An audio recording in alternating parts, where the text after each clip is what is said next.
all the way over from not only Australia, but New Zealand, facing off against some of the best talent, not only from your region, but the rest of the world. We've seen.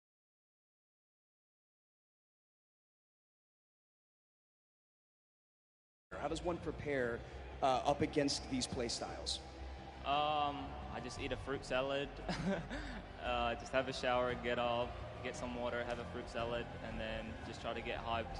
Love it, regardless of the region. That's great. Fruit salad. You can take care of NA East and EU and everybody. Now, the most astonishing thing here is this record, this elim record of 102 that you guys had, the single most elims in 1 week. I don't think anybody would expect for either of you guys to be super W key today because of what you're up against, but what is your strategy going into this?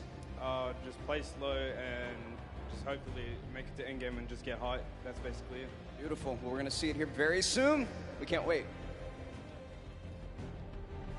I'm disappointed that that routine of 2 fruit salads in the morning isn't going to give them the confidence to continue what we know and love about them, the W key mentality. I honestly thought he was just going to turn and look at Jordan and be like, W key.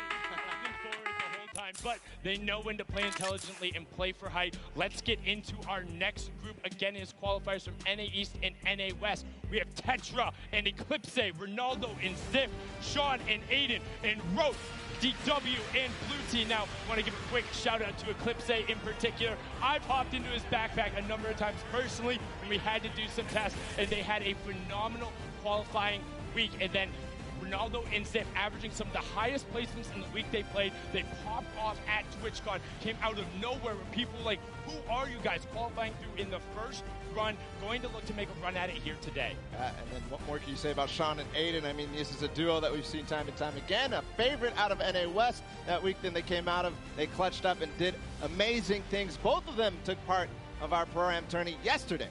And then Rohit.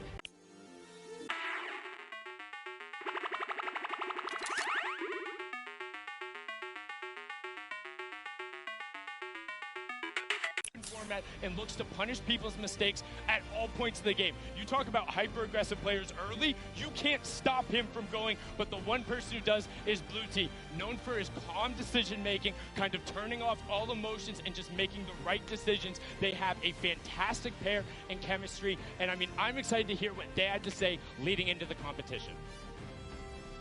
It's going to be just absolutely amazing. Fantastic. We've got Blue Tea and Rote DW here, two beyond incredibly mechanically gifted players here. Blue Tea, you've placed consistently in the top 15 over the last year from the Winter Royale qualifiers, the Secret Skirmish, and top 5 in the Share the Love event. How are the two of you together going to work to secure this #1 spot today? I'm just going to give this guy a bunch of call-outs. Make sure he's safe and alive, and once we hit late game, he's just going to slay out. Slay out away. We can't wait. It's going to be so incredible to see if they can make that dynamic work on the stage. They have such great teamwork, and they have distinct play styles over the phases of the game, and if they can get rolling, they might be able to challenge towards that top. Now on to our next group, because we're excited to keep the introductions rolling. It's Item and Derox, Oslo and Bad Sniper, 4ZR and No Word, Red Rush and Snappy, and then Yu Wang and KBB. This is a bunch of guys out of Europe, and then the Chinese qualifiers coming out of the Tencent track. And I mean, some of these guys are incredibly skilled. Item and Derox with that ridiculous 41 elimination victory royale during the semifinals, and then they carried over the performance into the Sunday. Yeah, one of the only times we saw actually consistency from the semifinals carry over into the finals. But another team that actually started breaking through in the finals towards the end, which led them to qualify as Oslo and Bad Sniper. And I think something very interesting about this group, or this duo in particular, they're going to be contesting at Tilted Towers, and they are very proficient at doing so. They will be in the fray, and if Bad Sniper gets a sniper in his hands, here's a joke. His name online is actually not Bad Sniper because he hits all of those shots. Will be looking to make them pay. Now, 4ZR and Norwood, also another very aggressive pair, but kind